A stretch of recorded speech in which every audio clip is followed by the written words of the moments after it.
This video is brought to you by Onshape. Try the professional plan for free for up to 6 months with the link in the description. After spending 7 days orbiting Earth, the Space Shuttle orbiter faces its most challenging task, a fiery journey through the upper atmosphere. Traveling so fast it tears air molecules apart, creating a layer of superheated plasma around the craft. Re-entry is where the Space Shuttle proved its uniqueness, a spacecraft designed not only to withstand the intense heat of re-entry, but also to transition into aerodynamic flight. This required precise engineering of its wings and tail, balancing the demands of an unpowered glider with those of a re-entry vehicle, showcasing the remarkable engineering behind this process. The re-entry begins with a 2 to 4 minute burn of the orbital maneuvering engines while the spacecraft is upside down and moving backward at an orbital speed of about 7 kilometers per second.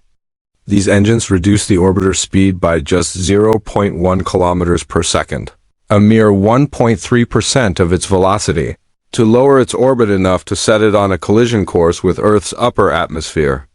This maneuver must be exact, too little speed reduction, and the orbiter might overshoot its narrow entry window, skimming through the thin upper atmosphere and potentially bouncing back into space as its wings generate lift. Too much speed reduction, and it descends too quickly, reaching the denser lower atmosphere before shedding enough speed, risking catastrophic overheating. This precise entry window is known as the entry flight corridor. Once the delicate retro-firing sequence is complete, the reaction control system flips the shuttle and positions it at a 40-degree upward pitch angle to meet the atmosphere. Entering at 30 times the speed of sound, the shuttle's speed rips air molecules apart, forming a glowing cloud of charged plasma around its lower surface, with peak temperatures reaching 1,650 degrees Celsius. No spacecraft had ever attempted this before. A blunt-body capsule, designed solely for thermal protection, is a significant engineering challenge, but adding the requirements of an aircraft makes it exponentially more complex. Fortunately, NASA had experience from the X-15 program in 1959, the fastest plane ever built, which advanced our understanding of hypersonic flight and provided lessons incorporated into the shuttle's design. However, the X-15 had a key advantage: it didn't need to launch itself into orbit. Launched from a B-52, it could use Inconel X, a heat-resistant aerospace metal with a maximum operating temperature of 900 degrees Celsius.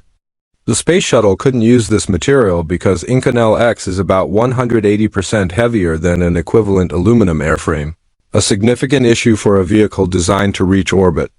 The shuttle's airframe is made of lightweight aluminum, with a maximum operating temperature of just 177 degrees Celsius. 5 times lower than Inconel X, yet it would face temperatures 10 times higher during re-entry. The X-15's ablative coating, a sacrificial material that burned away to dissipate heat, was unsuitable for the shuttle. This coating often burned off the X-15's nose and adhered to its cockpit windows, blinding pilots. Engineers considered drastic solutions, like small explosives to remove the outer window pane, but settled on a mechanical eyelid for one window, which stayed closed during high-speed flight to provide a clean view for landing. This primitive solution caused stability issues, acting like a canard and making the plane pitch up, roll right, and yaw right. Worse, the ablative coating became explosive when mixed with liquid oxygen, a major safety concern for a vehicle like the shuttle, which carried 500,000 liters of liquid oxygen. The coating was also not reusable, increasing refurbishment costs, so the shuttle required a better solution. As the shuttle descends, its nose, wings, and belly endure the brunt of re-entry heat, with high-pressure shock waves creating a superheated plasma layer. If this heat reached the aluminum airframe, as it did in the Columbia disaster due to damage to the wing's leading edge, the results would be catastrophic. The first step in protection was keeping the plasma away from the surface. The shuttle's nose, wings, and belly were shaped to ensure shock waves were deflected using a blunt body design. Unlike a pointed missile, which creates a high-pressure, high-temperature shock wave attached to its nose, a blunt body forms a rounded bow shock with a layer of insulating, lower pressure air between the vehicle and the shock wave, reducing heat transfer. The shuttle's rounded nose transitions to a blunted triangle cross-section, minimizing heat on the less protected sidewalls which used lower temperature insulation. Schlieren imaging illustrates this, showing how a pointed vehicle pierces the air, creating intense heat as seen in DARPA's HTV-2 tests in 2010 and 2011, where both vehicles disintegrated within 9 minutes due to 1,900 degrees Celsius heat penetrating their metallic skin. The shuttle, however, needed to survive repeated hypersonic flights with minimal refurbishment. 7 minutes into re-entry, having descended 50 kilometers but only shedding 0.5 kilometers per second of velocity, the shuttle enters the period of maximum heat, where speed and atmospheric density converge. The superheated plasma blocks communication with the onboard computers and astronauts for 12 minutes, as free electrons in the plasma interfere with electromagnetic signals. The shuttle relies on telemetry data to maintain its 40-degree angle of attack at 6.5 kilometers per second, a task requiring a massive control surface. The elevons on the outer wings were insufficient, so a rear body flap, covered in high-temperature insulation, doubled as a heat shield for the main engines, which lacked cooling liquid hydrogen during re-entry. On the shuttle's third flight, the Kuiper Airborne Observatory captured an infrared image of the orbiter's searing belly, validating NASA's computational models and experimental testing, showing temperatures of 1,500 degrees Celsius on the nose and leading edges, far beyond the aluminum airframe's tolerance. These leading edges required the most heat-resistant material, reinforced carbon-carbon composite, developed between the X-15 and shuttle programs. This carbon fiber weave, molded with resin, undergoes a vacuum heating process to decompose the hydrocarbon resin, leaving pure carbon layers bound by graphite, capable of withstanding 1,510 degrees Celsius. The wing's leading edges use 22 of these panels with sealing strips over expansion gaps, a lesson from the X-15 where turbulent flow at expansion joints caused localized heating. However, carbon's thermal conductivity posed a risk of transferring heat to the aluminum airframe over the 15-minute re-entry at 6 kilometers per second. To prevent this, the panels were attached with Inconel bolts to Inconel points on the airframe, as Inconel, mostly steel, conducts heat poorly and could handle the transferred heat without passing it to the aluminum. Insulating tiles beneath the carbon-carbon shields further protected the interior. The Columbia shuttle had 32,000 tiles in two types: low-temperature white and high-temperature black, both made from silica fibers, with 90% air by volume for excellent insulation. Black tiles on the lower shuttle used a borosilicate and tetraboron silicate glass coating to dissipate heat, leveraging Kirchhoff's law of radiation, where black surfaces excel at emitting infrared heat.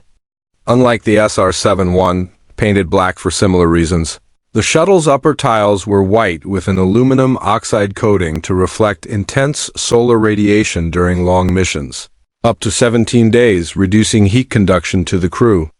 These tiles, varying from 25 to 127 millimeters thick, could insulate up to 1,280 degrees Celsius. They were crafted by mixing silica fibers with water, casting them into blocks, drying them in a microwave oven, and milling them into precise shapes with assigned serial numbers, forming a 32,000-piece puzzle. As the communication blackout ends, the aluminum airframe expands from heat, risking damage to the brittle tiles. To prevent this, tiles were glued in groups to flexible Nomex felt, which absorbed the airframe's expansion without stressing the tiles. These were bonded to the shuttle with high-temperature red silicone RTV adhesive, with gaps of 0.46 to 1.9 millimeters to prevent tile collisions.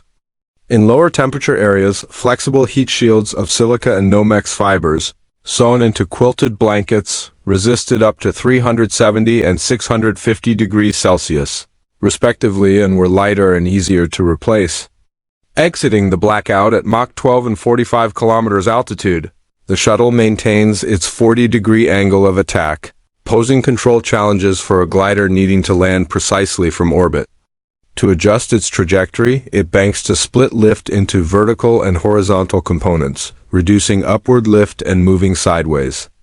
This results in wild banking maneuvers, tilting astronauts up to 70 degrees, with reverse elevon behavior at hypersonic speeds due to drag and lift dynamics. At Mach 3, air data sensors deploy to provide speed, angle, and temperature data. The shuttle, now a glider, balances re-entry survival with lift efficiency, influenced by Air Force requirements for a 2,000-kilometer cross-range to return to Cape Canaveral after a single orbit. Large delta wings, inspired by a 1970 North American Rockwell concept, provided this capability. Pilots trained on modified Gulfstream jets mimicking the shuttle's drag and lift characteristics. The shuttle follows a 5,800-meter circular approach path, spiraling down at 0.8 Mach, hitting peak dynamic pressure, then entering a steep 20-degree glide at 0.5 Mach.